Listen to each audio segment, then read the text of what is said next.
Hi, I'm Natasha Lockhart. Welcome to Studio Chatter. October is National Breast Cancer Awareness Month, and we are dedicating this program to the cause. Yep. I'm Stacy Beck. We'll look at numbers across the country, but more importantly, how it affects our local community. And I'm Angie Murphy. We'll be talking with the medical staff with the answers about screening and care. And we'll learn more about how technology is helping in the fight. All this and more on Studio Chatter.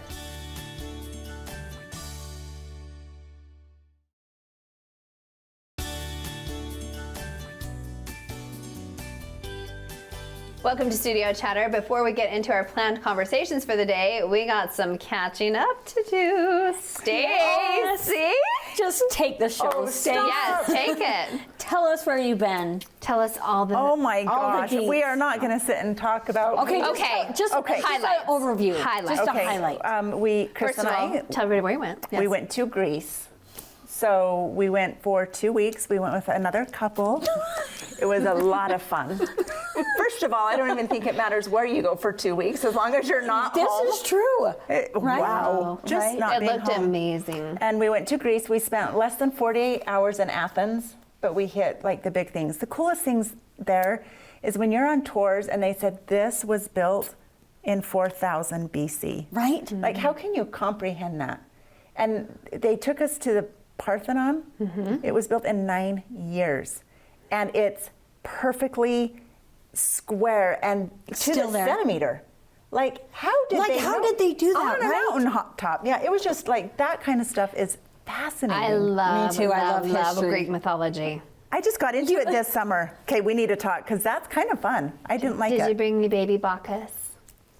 Yeah, we talked about this. Yes, I'm like, did you bring me my gift? No? What? You needed a baby Bacchus? Yes. I don't know what that is. We'll talk about it later. We'll Never chat heard of about that. So from Athens, then we went to 3 different islands. Okay. And what was your favorite island? Santorini, for sure. Santorini is the island that has, it's all the white buildings with the blue roofs. Yes, And we were gorgeous. going from from the island of Crete, we were on a ferry going to Santorini. We're coming up on it, and it's just this big rock island in the ocean. It's an old volcano that erupted like 5000 BC. But from a distance, it looks like maybe it snowed last night. And I'm like thinking, we're in the Aegean Sea. Obviously, it's not snow. Maybe it's a marble quarry or something. And as we get closer, that's those houses. They build from the top down because there's maybe 2 beaches on Santorini. Okay. So it is just that these houses are clear up on the top of the island, and you have to go up a switchback to get clear up there. But Did you just want to bust out singing Mamma Mia? well, I'm not a musical person, but no. I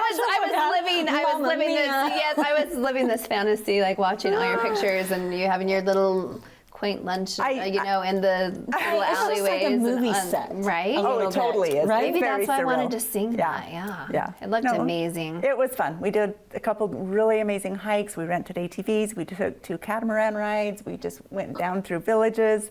It's just not commercialized. You go into the villages and there's nothing Just magical. like, yeah, it's totally magical, but it's not like the same thing on the next street over. It's just all homemade and very authentic. And So See, you I go love that. again. Eclectic, like every piece is different. yeah, and every island was different. But you know what was the strangest thing? It really reminded us of Utah. It's Really? very dry. There were several hikes we would go on or a mountain we'd look at, and I'm like, I feel like we're looking at West Mountain. We were on the Aegean Sea, looking down in the blue turquoise water, clear 20, 30 feet down, beautiful water on a catamaran. And I'm like, does that look like West Mountain? Chris, yeah. Not on the sea. No, not on the sea. But how- Interesting. maybe so you- the same maybe you missed type us of a like little. atmosphere weather wise. yes, dry, Dry. rocky. Yeah. Yeah. Okay. Well, it looked lovely. Thank you. Yeah, How it have did. you We- ladies been? We've been good. We've just been working, Stace. Good for Just you. been doing our thing over Because here. you know what? I got back and then I waited 2 more weeks to come back. I Which took the was whole so month great. off. I told everyone last week, I'm driving down Poplar Lane and there's Stacy Beck explaining to someone, I was sure of your trip. Welcome back, Stacy Beck. Oh, you did. You Yeah, totally I did. yelled. Yeah, I was happy. Well, did have Angela, some- thank you for covering Yes, for me. I was did just an going to say amazing she job. was awesome. We had some great guests. We had some good times together. Yeah. So. And now fall is in the air and the leaves are changing. The mountains guys, are we're yellow here. and red. Holidays are coming on us. Yes, Yeah. and I'm Come so fast. excited for this. This episode is going to be a Yeah, special It's one. going to Yeah. be really neat. Yeah. It's And going I'm to really be happy good. to have all these guests. Oh, and It's a really many important thanks topic. to the Laughing Owl. Yes. These They're beautiful so mugs kind. for Thank you. the set. Yes. Yep. Thank Gorgeous. you. Thank you. We're lucky. I didn't get the memo about the pink. I'm so sorry. You've been busy though, Natasha. A little You've been bit busy. traveling a Been to little the bit West yourself. Coast, the East Coast, chipped my tooth in between. It was good times. All while working full time and raising 2 children. Yep. Exactly. Well, I Couldn't be happier. Oh, and we're good. going on vacation too. So we're going to Hawaii this week, the end of this week. So I'll go to Seattle, then we'll go to Hawaii. perfect. Perfect. And And I've love just been Hawaii. doing football, and I But love you it. love football. I love it. I absolutely love it. Yes? I love to go to all the games. Oh, okay. Good. And Good, really good. quickly, one of the grandbabies had like the cutest birthday party of my life. I'm Right, like- the Halloween. Noli turned 5, and Yes. she wanted a Halloween, not a very scary one. And not a very scary. I loved it Not so a very much. scary Halloween party, and she had the best time. And that golden skeleton was something my mother-in-law just gave me, and I never buy like scary Halloween decorations, and I let her do it, and you guys, we have loved it. It's been super fun. this is the But best she time had of the best year. time. But did you see Aspen Lula yesterday in my post? Kate, she's one of kind of shortish hair, Kind's little one, and she's dying to have long, beautiful hair. And so she had Kinsey do her hair clips in it. So she's wearing this dark, long hair clip. Maybe in her that's short what I little saw. blondie. Yeah, okay. Oh, It was all guys, just so she's cute. so cute. So fun. Yeah, fun. cute family Well, stuff. we're And happy Bo's to back. have you back. Oh, There and we go. Bo's Gosh, back. see, there's so much, Okay, so much everybody's back. exciting things. Next on Studio Chatter, we'll begin our conversations about Breast Cancer Awareness Month. Stay with us.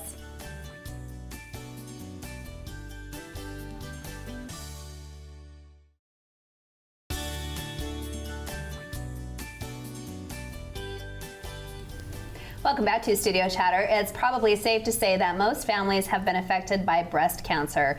To give us more details about that, let's welcome Kristen Wright from the Canyon View Medical Group to the table. Welcome. Thank you. Welcome. Kristen. I'm so happy to Welcome. be here. Thank you for the opportunity. Thank you. Thank you. Tell us a little bit about yourself. Well, you know, Spanish work has been a huge part of this community for so many years, and you guys have been here to like warn, inform, and warm our hearts. So thank you for all of your work to you and your Oh, team. you're What so you do. kind. It's wonderful to have this. Oh, wow. Thank you. So it seems that you have a special interest in breast cancer. Tell us more about that. I do. So I'm working on my doctoral program currently, and talked to Spanish Work's own Susan Chapman, and not Susan Chapman, excuse me. Chapman. Susan Chapman, Yes. who is our public health specialist in this area. And we were talking about some of the needs of a Spanish work community. And that includes things like socioeconomic status, physical health, mental health care needs. And a few years ago, she did this assessment and recognized that there was a huge emotional and mental health need in the community. So I think she helped train approximately 2,000 healthcare workers or Yep. community workers to kind of assess and fit that need. So we were talking about where we're at now Okay. and some things that we need to do now to help improve our community. And she shared some really stunning, kind of astonishing statistics with me about cancer. And I'm talking about the main cancers, so breast, prostate, and colorectal cancer. And those cancers, if you are diagnosed with one of those cancers and live in this local area, so I'm talking Springville and Spanish Fork and Payson, your chance of dying is quite a bit higher than the average in the state. Why and that is was that? startling to me. I mean, who knew that your Yes. zip code would have that much of effect on your survival Is it the rate? wind? There is wind in Spanish Fork. You're right. But Well, not I the don't know that I reason. have an answer for it Okay. as far as where it's coming from, but I do have a solution to help make a difference. And so that means for women of the appropriate age, please get your mammograms. And what is the appropriate age? That is actually a good question, and I will tell you in just a second. Okay. Because Okay. there's really helpful information to know about mammograms. Okay. Mammograms are actually a highly effective way of screening for breast cancer. We find suspicious lesions maybe 2 to 3 years before you can actually feel a lump. So early detection is key to treatment. When we can get early detection and good treatment started right away, then we make a big difference as far as outcomes, and the cost is less. And I'm not talking just financial, I'm talking the emotional cost, as you can imagine yes. too. So the appropriate age is a little bit of a question simply because there's some professional recommendations that are different from other areas. So the American College of Gynecologists and Obstetricians recommends doing a mammogram at age 40. American Cancer Society says 45. and the United States Preventive Services Task Force says age 50. So you can see why women are like... Interesting. Which the Cancer Association, I would think that theirs would be the youngest, right? Me too. Yeah, I Right? And our government, that doesn't surprise me, 70. Well, 35 hasn't ever been a standard, but for certain women of risk, then that sometimes is an issue. So the big thing that tells me is that even in the medical field, we're not totally on board with what's the most important thing, looking at some of the anxieties that are created when we do mammograms too. I think most of us can recognize that. So what it means is you need to talk to your healthcare provider about what your risks are so that you know when you should start doing screening and then how often to do the screening. And it's really important, again, as I talked about early detection, it's because the survival rate when you're diagnosed with breast cancer, if it's still in the breast tissue, the 5-year survival rate is 99%. It's really high. If we wait until it moves to a little bit further out of the breast region, then the survival rate is still 86%, very high. And if it's metastasized to other areas of the body, that's more of a concern. So the numbers go down. But my point is mammograms are important, so you should talk to your provider about what's your risk and deciding when's the important time to get that done. So. I think that I know that breast cancer has run in my family. My aunt passed away from it, my mother had it. It's a real thing. But because of my aunt, my mom went in immediately and she found a little unusual cells, and so she decided for a double mastectomy. She knew the route. Her sister had gotten it, went into remission, got it back, and then ended up passing from it. So just took like it leaps and bounds. So at like age 28 to 30 is when we started as sisters getting mammograms, just because of the risk. I don't even know if that's like a good thing to do, but that's what we thought. What you did that was so good is that you talked about your risk. And so sometimes it is true that we want to start doing mammograms screenings earlier. And an important thing that I think is helpful for women who have never had a mammogram before, if they go in for their first one, if they get a call back saying, we need to have you come back and get some more testing done, don't panic. That's how we are, right? As women, we go to these crazy areas. Especially your first time. I was called back my first time because they're Yes. like, this is our first screening. Let's have you back. Yes. And my sister didn't go, my youngest one, because she was afraid of the results. So it took us almost 5 years longer to get her in. That is actually a very good point. And recognizing that we're all a little bit different is an important thing, again, to talk about with your provider. Another thing that I think is helpful, if you've gone in for a mammogram or it's your first one or you had a bad experience, I think it's really helpful to tell the mammographer, like, really makes me nervous. If you communicate with them, I've talked to most of them on an individual level. They really are passionate about this. They really care about trying to make this experience as painless as possible. So when you can communicate that, that does make a big difference. Do you think it's like the revealing aspect, like the nakedness part per se of it and having that, or is it more the results? What is the thing that scares people the most about That's actually a great question because I've done a lot of research of the scientific literature, and also Intermountain has done a focus group on what are the common barriers? Why do women not get a mammogram? And there's some common themes that have come up, and one of them is that I'm scared. I'm scared of what the results might be, or I'm anxious about the test. It might be painful, or those kinds of things. And so sometimes we think in our head, if we don't know it's there, it doesn't exist. Flawed thinking, right? You know, we've all been in the situation. If you have kids, when they're in the other room playing and giggling and talking, or even screaming, you kind of know what's going on in the other room, right? It's when they're silent that you go, what is that? Is there a problem, right? And breast cancer acts similarly, that at first it's not painful. You don't feel a lump. And so you can't fight a war if you don't know that there's a battle somewhere going on in the periphery. So fear or anxiety, those are very common things. Sometimes it's time. As moms, we're busy. There's lots to do. But the truth is, it doesn't matter how rich, how famous, how popular, how old, how smart you are, we can't create more time. So that's another thing. Sometimes it's access to care or lack of insurance, those kinds of things. But there are programs out there to help women with that. I think it's the unknown, right?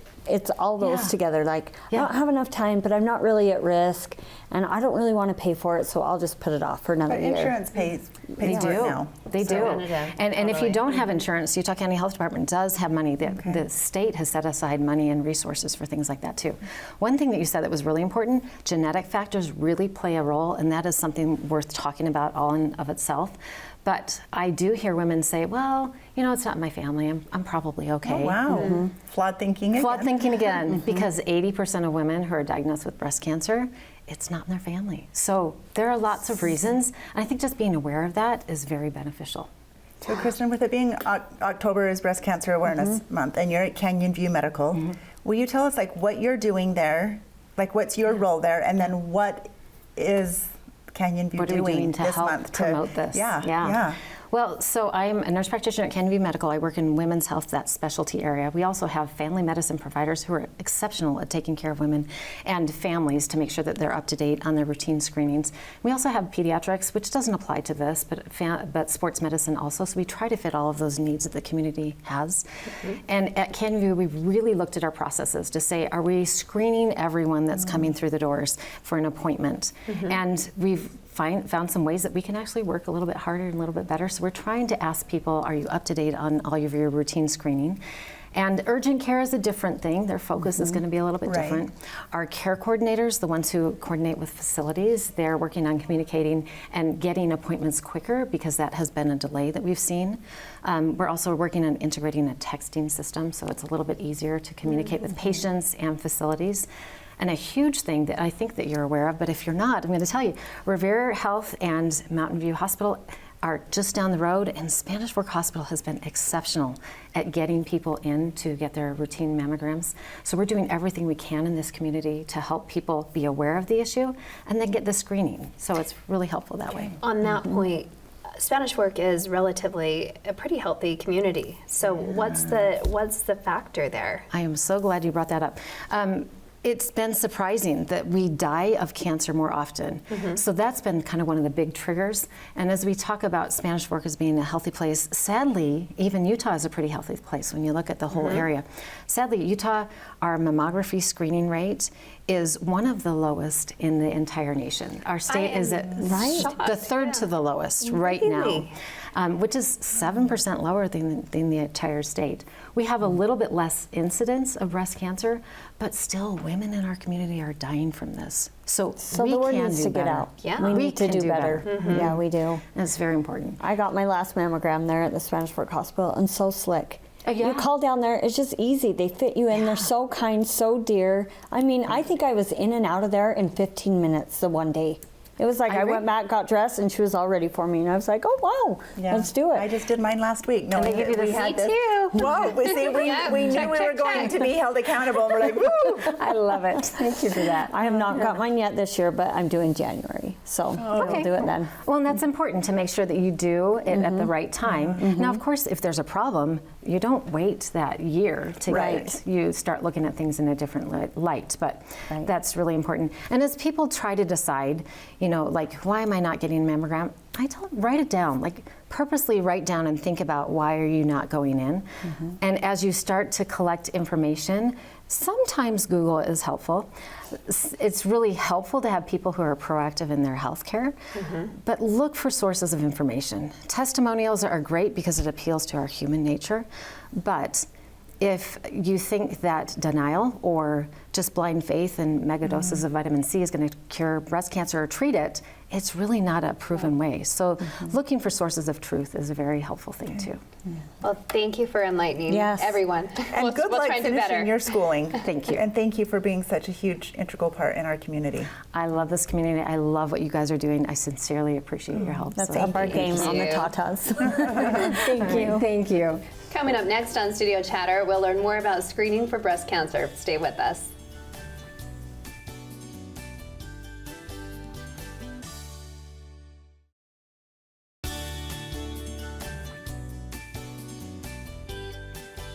Welcome back to Studio Chatter. Mammograms. Some women find it uncomfortable, some think they don't apply to them, yet others are afraid of the results. Let's talk this through with Kelly Ruiz, the coordinator of imaging services at the Spanish Fork Hospital. Welcome to the table. Thank you. Hello, Kelly. So you have a big job over there. I do, yeah. I'm over all of imaging. I have a manager over me, and then it's me, so. Okay, so you're there. If we come to Spanish Fork Hospital, you're the one we're going to see if we're having mammograms. Yeah, it'll be either me or Stacy or Ashley. We have three of us that do mammograms All over right, there. so let's talk mammograms. Yeah. Okay. So are we open Right. 5 days a week? We are 6 open days 5 days a week Okay. for mammograms. Okay. We start, our earliest is at 8 o'clock in the morning, and our last one is at 5:30 at night. So Okay. we're there from 8 to 6. And we kind of know this because we've all had one, but walk us through like kind of start to finish, like how that process looks and how much time it typically Yeah. takes. Usually takes about 20 minutes. You'll come in and you'll register at the front desk, and then you'll be sent down to imaging services where your mammographer will come out to greet you, and you'll change in a dressing room, and then you'll get a nice warm robe because we have warm robes. That sounds nice. It's like a spa. Yes, a spa robe, and then we'll go through the mammogram. We'll go through some questions on an iPad that we ask that kind of about your history and your genetic history, and then we'll do your mammogram, and that's it. Easy as can be. So about scheduling, Yes. one of the things I know that we've talked about, or we're talking about some of the things that women probably put it off, like they don't want to do the mammogram. One thing that I've always been intrigued about, and I know this is super weird, but you can't wear any deodorant, you can't wear any perfume. So I always schedule mine early in the morning. So I'm like, I don't want to go. I want to smell nice, but I want to be, affect I like the clean and then let's go. right. So why? Like, why does that affect the image? So deodorants or lotions can actually have aluminum in them that can show up like little specks, like calcifications. Okay. So we don't like to have that because we don't want to have a false positive or a false negative or whatever we would call that. We don't want you to get called back in because you were wearing deodorant. And is that the same for like the regular mammograms and the 3D? Yeah. Or what's the difference between the So two? the 2D is, we use the same machine for both. The Okay. 2D just gives us a 2D image. The 3D actually does slices through your breast. So like, it's almost like having a CAT scan of your breast. You're gonna get lots of slices through your breast. So it allows the radiologist to get through dense tissue to see anything that might be underlying the dense tissue that sometimes overlaps. And then he can see like how far back it is, how deep it is. So it's pretty cool. Do you just decide if it's 2D or 3D? Does the doctor decide that? A lot of times it's the patient and your insurance. Most insurances pay for 3D now. It used to be, when it was first coming out, it wasn't. It was kind of like you had to hope that your insurance paid for it. Now, most of the time, your insurance does pay for it. I would especially if you have Select Health, they always pay for it. Most all of them do. But if you're questioning that, I would call your insurance before you come, because the 3D really is the 2D is still the standard of care, but a 3D gets you, especially if you have dense breasts, it's a much better exam.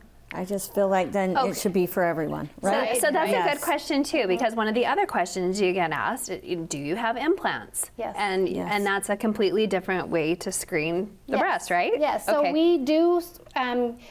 With someone with implants, it's going to get 8 pictures instead of 4, basically. And the reason for that is we're going to do pictures with your implant in place. Okay. And then most of the implants are behind your pectoral muscle, so we're going to push those back and get just the tissue. And it's really amazing to see the difference between when you have the implant in place and you can't see very much tissue to when you push it back and you get a really good picture of that tissue. So implants can obscure that, so that's why we do those pushback views, so we can see the breast tissue better. Can someone just call and make an appointment with you, or do Yes. they have to have a doctor referral? No, so if it's a screening mammogram, you don't need an order. It's one of the just only once a things year. you can never. You can just do once a year. Once a and you don't year, need a doctor usually referral. within that 12 months. We always try to keep people right on about the Right. same. If you go longer, that's okay. That's but okay, if you but not sometimes if sooner. you come sooner, your insurance will question it. So once a year, if it's a screening, which just means that you don't have any symptoms, you're asymptomatic, then you're going to come in for a screening mammogram, and that doesn't need an order. And so what's the difference between that and a diagnostic? Is diagnostic like we think that we have it, Yeah. or It's diagnostics is if you feel a lump, or if your doctor feels a lump, or if you have any other strange symptoms like discharge that's a certain color or anything like that, then your doctor would recommend a diagnostic, which the difference between that is you have those symptoms and you're going to go to like Utah Valley or somewhere for that because they have a radiologist there, right? So you have the imaging done and the radiologist is right there to like say, hey, let's try this, or let's get an ultrasound or whatever. And so usually you walk out knowing your results if it's a diagnostic. Oh, really? Yeah. Okay. So a screening is just what most of us do. We don't have any issues. We're just going to go in and get screened, and then you'll get your results from your doctor within about 5 to 7 working days on those. And say you did have an abnormal screening, then Yeah. what happens there? So there's a breast care coordinator at Utah Valley, and they will call you up. If the radiologist wants you to come back in, they'll call you up and set up an appointment for you to follow up at Utah Valley, where there's a radiologist. And they sometimes will do spot compression film, sometimes it's a ultrasound, whatever it is that they think that they need, and they'll set up an appointment for you to do that, and then you should know your results right after that too, because there'll be a radiologist there. So do they usually call your doctor or just you, or they'll call your both? doctor. Okay. Well, they'll call you. If Okay. they'll call your doctor if they need to get because once it becomes a diagnostic, at that point you need an order. So they will Okay. get a hold of your doctor to get an order for that. Okay. But they will call you and set that appointment up directly with you. Okay.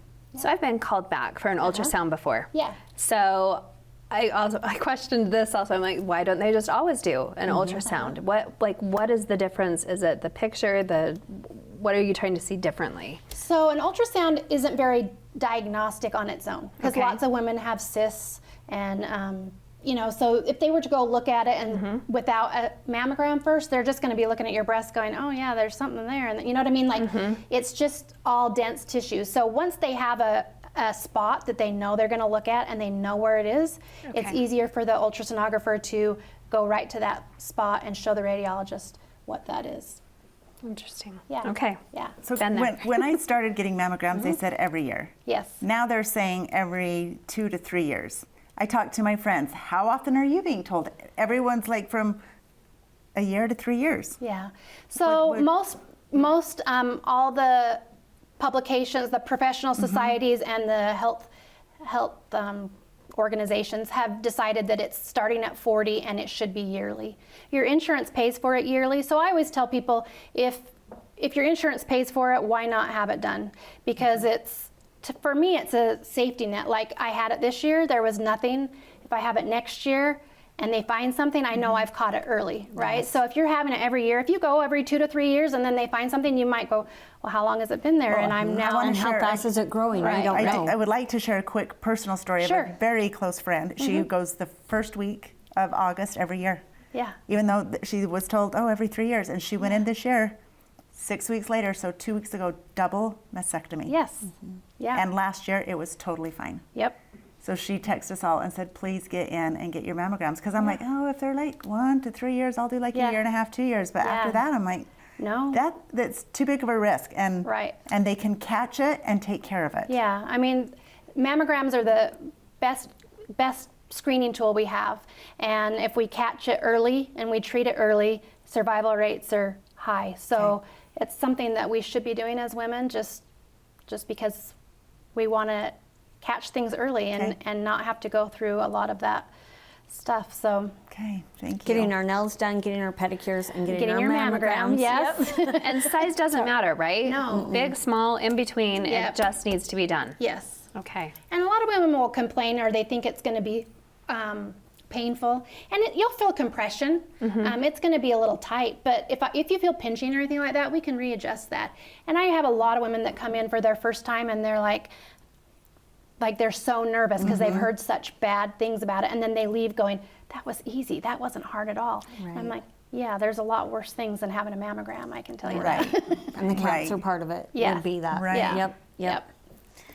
Well, Super important. Here, I have a question Yes. here. Should there be a concern about radiation doses?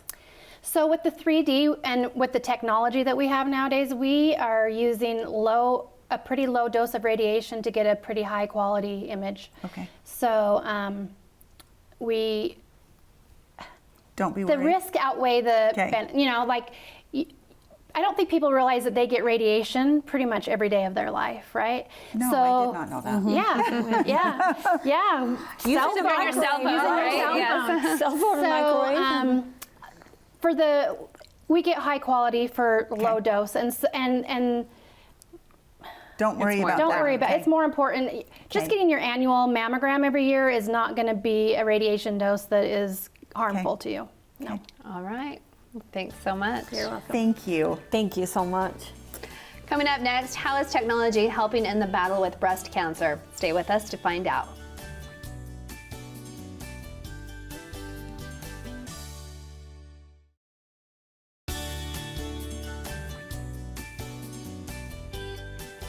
Welcome back to Studio Chatter. A family history of breast cancer is certainly a warning, but now technology is giving us more information to work with. Let's welcome Carly Rost, a genetic counselor, to the table. Hello, Carly. Thank you for joining us today. Yes, of course. Okay, so tell us a little bit about yourself and the fact that you're a genetic counselor. What does that mean? Sure. So, like you said, I'm Carly. I have lived here in Utah for about, I came here for my genetic counseling training because Utah's a big genetics hub, if you can imagine. Wow, okay. No, Yeah. we didn't know this. Yeah, and as a genetic counselor, we as a profession help individuals understand their risk for some genetic and familial conditions and try to empower them to use that information to help be proactive in managing their health. So are you the tester? Are you like the analysis part of the counseling? That's an awesome question. Okay. So we use genetic testing as a tool to help estimate risk, but it's more than just that. So we order genetic testing based on the family histories that we collect, but we also support someone through making that decision and the questions that they have, as well as navigating next steps based on the outcomes. So do you work with a doctor, or are you guys like on your own? Like, do we contact you individually, right? How does that work? Yeah, so we work pretty independently and have just one-on-one visits typically with our patients, not under a doctor. Okay, so an individual atmosphere. Yeah. So what is the process? So if I wanted to learn more about myself, so I've done some genetic screening with a saliva test. So is it saliva? Is it blood? Is it what? Yeah, what is it? We use various samples to submit for genetic testing. The most common are saliva or blood, but the accuracy is essentially the same between them. It's just more DNA you're getting in a blood sample, but both isolate DNA from a blood sample. So what was the rest of your just question? what the process is like to get results back. Okay, so specifically with a mammogram or having a family history of breast cancer, what can Natasha do to test more or look more into my genetics to make sure that doesn't happen, aside from just doing my annual mammograms? So here's my saliva. What could I possibly have, what could go on with me? Yeah, so I think there was a little tidbit in the earlier discussion about how when some women are going for mammograms, they're getting a questionnaire that helps identify if they're a candidate to consider genetic testing. Others might bring it up with their doctor or might just seek out genetic counseling on their own because they're curious about their personal or family history. Okay. But it usually starts with an initial visit with a genetic counselor where you're taking a family history and talking about considerations for testing and what the possibilities could be.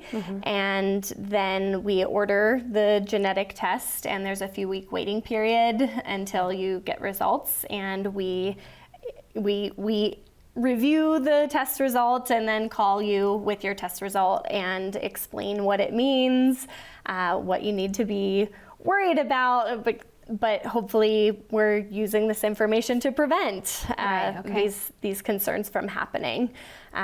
Is heredity just for breast cancer, or does it screen for a myriad of different I was going things? to ask you the same thing. Yeah, so in addition to our typical clinical evaluation process, a really new and exciting opportunity at Intermountain is participation in the heredity population study. So what was your question? Well, Sorry. just is it just screening for breast cancer? Or will it give you No, it's results not. like you're going Like a whole health history, Yes. like pancreatic cancer. You know what I mean? Like all different types of. So a genetic predisposition for cancer can often mean that you're at an increased risk for various different types of cancers. It depends on where that gene plays its role in the body, and we found a gene that's not really working properly. So those are the areas then we're more concerned with. But with hereditary, it's even bigger than cancer. Okay, I was going to ask that. Like Alzheimer's, like is it all-encompassing, like different health situations? Yeah, the hereditary study is a research study that's looking at genetics and human health. So it's really broad, and it's trying to find new connections between genetics and human disease. There is, a lot of this. There's a specific list of conditions that we're obligated to report back to participants. So you may hear from the genetic counseling team if you were a participant in the study, and there's some specific cases I could share where there was a breast cancer gene identified, because that's what we're here thinking about, but we're also returning results that are focused on risk for other cancers, as well as genetic conditions with cardiovascular disease and several other genetic conditions. So you may go in with a worry about breast cancer, but may get some other results that may help identify some other issues. Right. So it's and an in fact, great I think, screening. some of the outcomes from the study are a bit surprising, and situations where we're catching families that weren't really on the radar. Yeah, I can totally see that. So do you join hereditary? Like Yes. Right, because you're saying a study, so I'm feeling like this is not like... How do we get involved? You opt in to participating in the study, and I invite you to join. You can at any Intermountain clinic. You can here at the Spanish Fork Hospital. But you could ask any Intermountain caregiver about it, even at an upcoming appointment. And is free? it a cost? Yes. Yes, it's free of cost. Okay. Free is always good. Does it come with chocolate? Could you give us chocolate? Maybe that's something that some of the enrollment stands are. We missed it in our last segment. Then in October, if you go in for a mammogram at Spanish Fork Hospital, you get chocolate, and that's crucial for our viewers to know about. I'm saying We tried to be early. No, I'm saying a Diet Coke. And chocolate. And we know how to get women in. If you need some ideas, And a call us. pedicure after. Well, I'm interested to learn. So you said that this study in particular was a Utah hub. So what's the? I mean, I still want to know more. Why? Like, what's Just the draw because they're here? so family oriented, or why? That's a great question. So Utah was actually a lot of the researchers up at the University of Utah. That makes sense.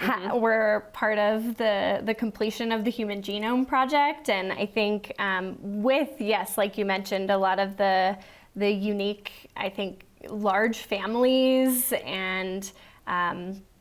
Family ties. Yeah, also, families. maybe? Exactly. It was I a didn't great even place think to about kind of University of Utah, though. That's a have- big, huge thing too. So I know probably couples that are, wanting to have a baby or something, or maybe want to know their genetic background or something. Like, would it tell you things like that? I mean, because I know there's. Are you talking about hereditary specifically?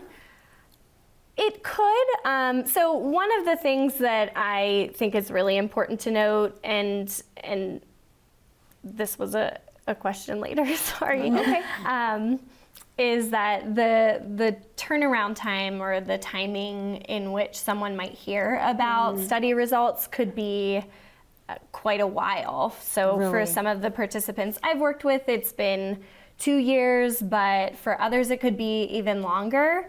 And that's part of the nature of genetics research, and that the makes fact sense. that there's So it's not like we're getting married and trying to decide. No, but it's even like when people want to, participate in a study and they may have the placebo or the actual, and then it's years down the line when you actually find out. Right. If it's So gonna I think work or if not. someone is concerned about Yep. something specific in their personal or family history, they should seek out a genetic that's why they would evaluation wanna join. clinically. But if you're not concerned or have anxiety about it, people might be like so scared they're just not even going to even consider it. right? Are you talking about participation in the study? Yeah. I can see some people thinking like, I don't want wanna to know. Like, there's no way I would do this. Sure, and that might be the case. Those people don't need to participate in the study. But specific to mammograms, you know, if there is a family history, like, why wouldn't you want to know? Maybe, you know, if you could help prevent something down the road. Right. Well, I was just thinking. And I think a lot of people are of that mindset where if there's action you can take, which we can here in these cancer predisposition conditions, there's something that you can do to pursue reducing your risk or increased screening, starting screening at a younger age. So I think for a lot of people, the benefits of knowing the information outweigh the downsides, fascinating. even though it is scary So to what learn can people about this. do to learn more? Yes. So to learn more, you can visit either heredigene.org or precisiongenomics.org. Precisiongenomics.org is the Intermountain link that you can actually find the clinical genetic evaluation services too. Okay. Awesome. Thank you. I love all of that. Yes, we'll share that Whole somewhere nother else. level of knowledge. Yeah. Thank you so much. You're welcome. Coming up next on Studio Chatter, we'll talk about how knowing your genetic makeup can guide you in your health decisions.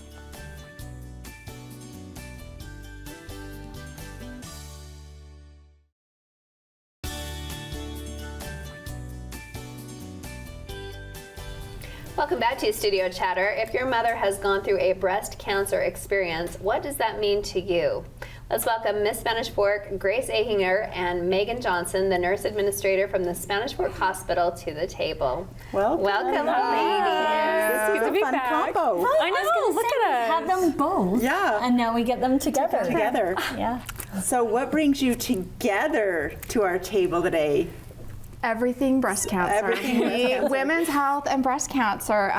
It's Breast Cancer Awareness Month, and we are so excited to be collaborating with Miss Spanish Fork and Grace and how we spread the word about women's health and breast cancer in our community. Okay, so we're going to get to your event in a couple of minutes. That's okay. But you both have personal experiences. We would love for both of you to take a moment and tell us about that. Grace, do you want to start? Yeah, so back in 2017, my mom was diagnosed with stage 3 breast cancer.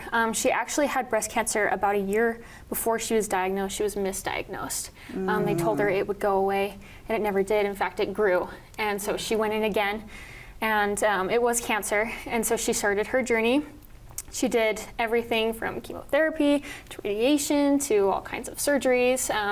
And it was about a year before she was finished. And now she's dealing with kind of the after effects of that rigorous treatment. Chemotherapy damages a lot of organs and things like that. And she has lots of checkups she has to do to make sure it hasn't returned. She actually has the BRCA1 gene mutation, which means that someday I will have to be tested for that. People with that gene mutation actually have a 90% chance, higher risk of getting breast cancer. And so I will have to see if I have that, and then if I do, I will have all the preventative surgeries done.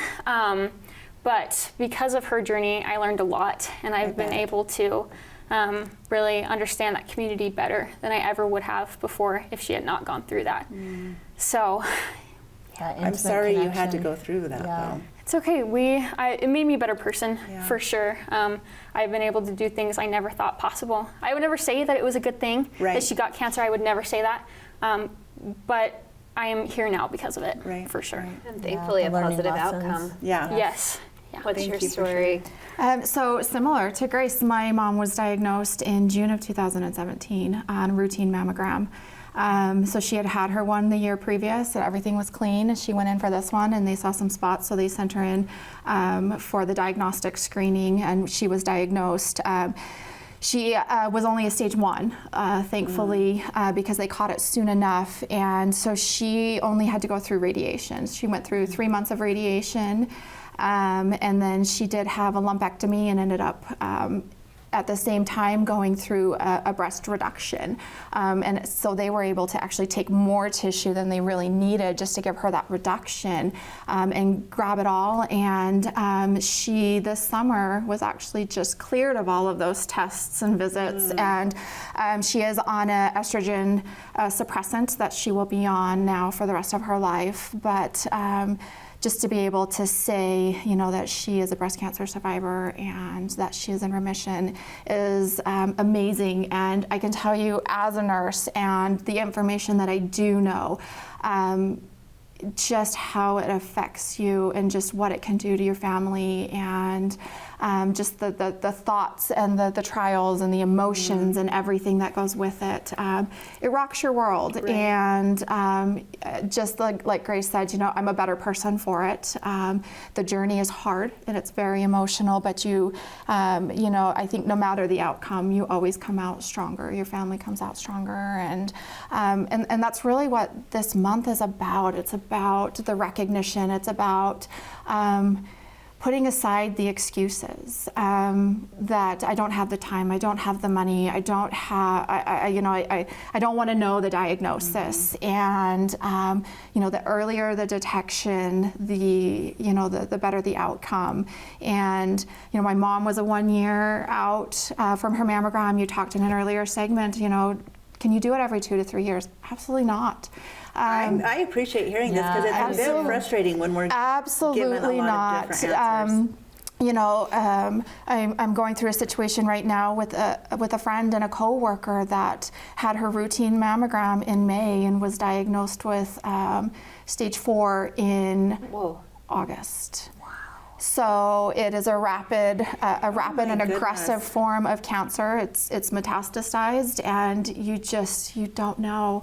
You know, she felt a lump and went in and got that diagnostic screening, and it's never the outcome that you want. And you know, so the importance of your monthly checks, like, are you doing your monthly checks? Do you know your breasts well enough to know when something's not right?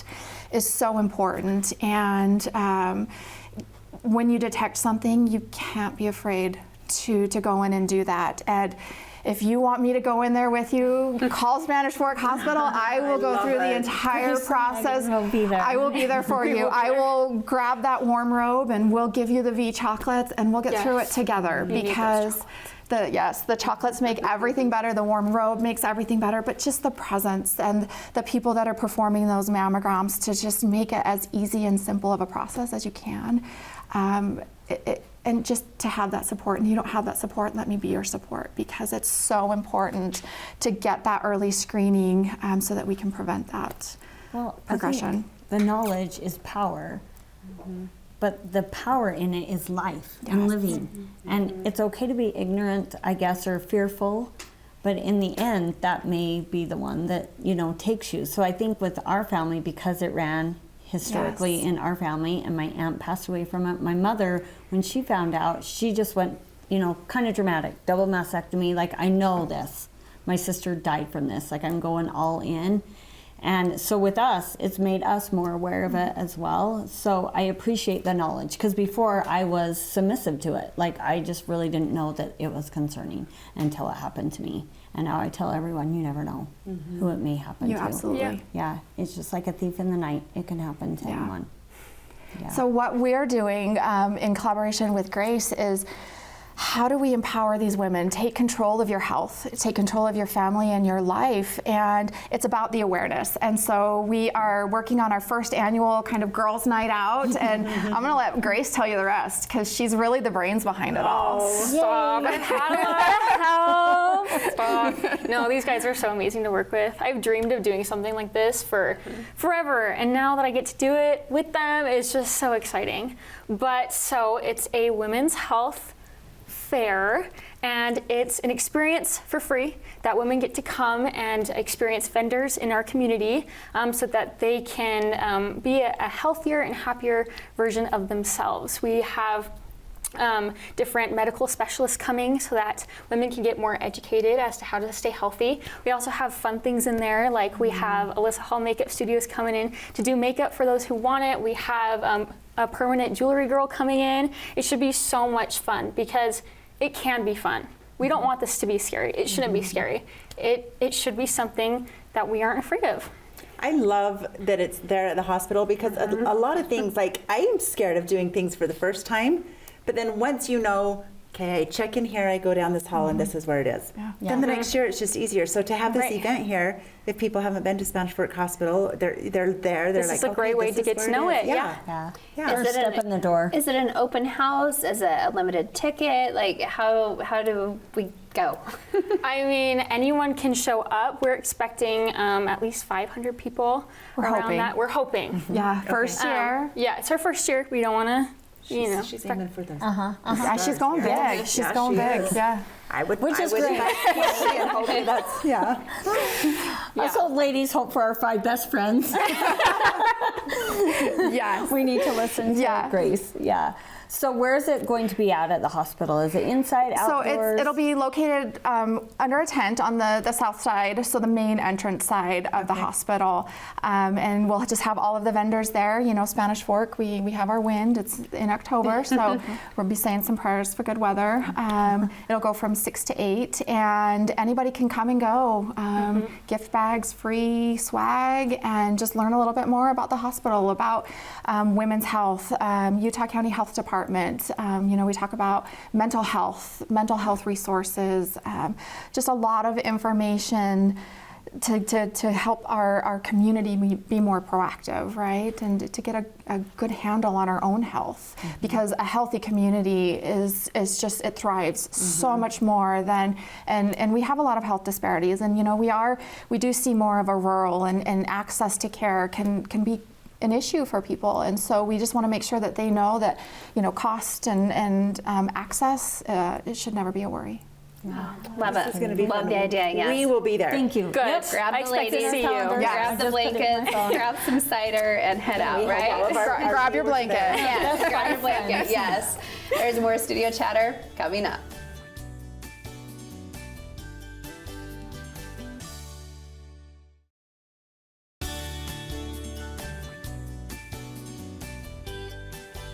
Welcome back. It's good that we have months like October to remind us to take better care of ourselves. What were your takeaways from today? Jeez. Well, just How knowing, important they are. yeah, just right? knowing that they were coming. We all went and got our mammograms in September. So I think, Well, mine is due in January, but yes. oh, I'm okay, so current. we both went. Okay. Okay, so Yes, you're current. So I'm it's current. always a good reminder. It is. And I think, like, my takeaway from everything is, like, there's so much information out there. There's all this studies and everything that's been done. Take advantage of it. Like, take your life into your own hands. Knowledge is power. Well, with it maybe all. that was the takeaway too. I mean, I think it's important to go every single year, you know, not the 3-year, the 5-year, or, you know, especially if you know your family history. And if you don't know your family history, Maybe even so now. Like she was saying, that there's a connection, but not always a connection. And so I guess 30, 35, 40, 45, I mean, the range was so diverse that you really have to take your own health into your own hands. And if you feel like you should, then you should. Kind of listen to your body. Yeah. I really liked when we wrapped up with Megan and Grace and hearing their stories. Both of their mothers are survivors. Yes. No one wants to go through that, but whenever we go through trials, that's where we grow, and you're meeting other people, and people come out of the woodworks to support and love you and just help you walk that path. And at the end of it, you're just so much stronger for it. agreed. Yeah, I agree. And I love the fact that she's taking it one step further and making it an event, Yes. that you actually are going to a place that you're comfortable with other women, you're having a great time. Oh, and by the way, do your mammogram, and you might get, a couple treats along the way, but make it an event. It should be an event. Yeah. Yeah, it should Well, be. I think it's gonna just like be our a pedicures big- or anything else, we need to make that a part of our life. Well, I know everybody. Thank you. Thank you. I mean, I don't know. I think you were talking about your calendars, and there's kind of an annual reminder, like to put it in, whether it's October, whether it's January. I mean, I think a present to yourself, and I usually try to plan mine even around my birthday sometimes. And that could be not even a mammogram, but wow. it could be any of your other regular checkups that you should be doing in this age group. Girls, I promised you. Yay! Oh, is this your homemade? This is my homemade jam. Angie. She promised Right? it both times you were away. And so. we blend it, but so it's almost like a syrupy. It's peach jam, guys. Oh, wow. And so I wanted you to have some. What a special My treat. love language is not cooking, but it is gift giving.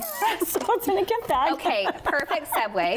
So I love it. I Love actually it. have a gift also. It is our 6-year anniversary, It sure is. but we 6 years. do we have a date, or it's just No. the month? No, I Okay. think Pete just said October. Okay. Okay. So I took my mom also on a little road trip. We went to Pueblo, Colorado to get our green chili for the year. And there's a little store downtown Pueblo that I love called Sea Bells, and they have kind of bling and fun, eccentric jewelry, kind of like moi. Oh, So there's your little gifties. Geez, the least I could have done is bring you something from Greece. And I have a little matching one at home. So I didn't get the memo about pink today, but I you love- have some big jewelry. Love some big jewelry. Oh my gosh, where can we wear this? To our event. Or to the rodeo. Or to the rodeo. Or to the rodeo, or whatever. Well, it just when you're matches feeling pink. fancy. Oh, Natasha, that was nice of you. And did you get green chilies? We did. Are you we, gonna we make got us something? 2 bushel. Oh my gosh, my mom already made some, and it is the best batch ever. Is it? So yes. Really? So, yeah. This is It so was cold. so fun. So it was the Frijoles Festival and Green Chili Festival in Pueblo, Colorado. So I couldn't believe the amount of people that Like how many people? Like thousands. thousands? Mhm. Because Really? they're out there with the big roasters, like roasting the chili, and you can just smell it. This and is there's not like a bands. thing in my world. Maybe No. because I'm not a big cook, so I just don't know Well, about it's stuff. it's kind of an uncommon thing, like unless you're to that region. But my mom grew up there, so it was super fun. Had fun with my mom too. So How long did you stay? just the weekend, That's but fun it though, was- to go do a is mom and Yeah, daughter it was road kind of trip. fun. You may need a lot. Like sometimes I put some on and then I put some more. Rhett dips in and just eats it. But the kids don't like a lot of chunk, so we usually blend it up. So it's more like a. Thank you, thank you. You're welcome. Okay, well, thank you. Well, Guys, good everybody. show. What a great show. Yeah. Yes. Honestly. It's good to be Everyone back. go to the You guys are 25th. great. Good vibes. Yes, mark your calendars and join us at the Girls' Night Out. Because I have braces, here we go. Thank you, Angie. And thanks That's again yummy. to Laughing Out Greenhouses for the set today. They're the To best. everyone, thanks for being here with us. We hope you enjoyed the program. If you learned something new today, please tell a friend about us.